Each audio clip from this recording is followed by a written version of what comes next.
вале вақте ки имтиҳон омад, пас таҳаммул кун, хурсанд бош. интихоби Аллоҳ ба ту афтод ва Аллоҳ барои ту хайр хост.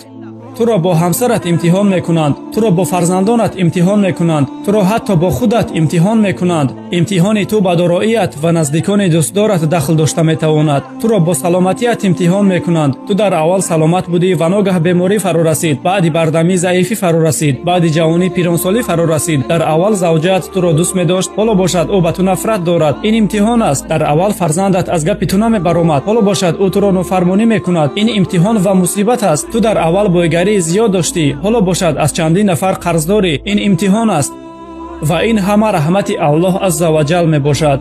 эҳтимол аст ки Аллоҳ туро бо рафиқонат ва наздиконат имтиҳон мекунад. дар байни шумо муҳаббат ва бародарӣ буд ва ту ҳатто гумон мекардӣ ки агар ба пои ту хоре бихалад, ҳамаи онҳо дар атрофи ту ҷамъ мешаванд, вале ногаҳон ҳамаи онҳо аз ту дур мешаванд. ин имтиҳон ва мусибат аст. аз ин рӯ гуфта шудааст ва ба ин суханҳо хуб диққат кунед ки дар он маънои аслӣ ва сирҳо ниҳон аст ки ин дунё имтиҳон ва санҷиш аст.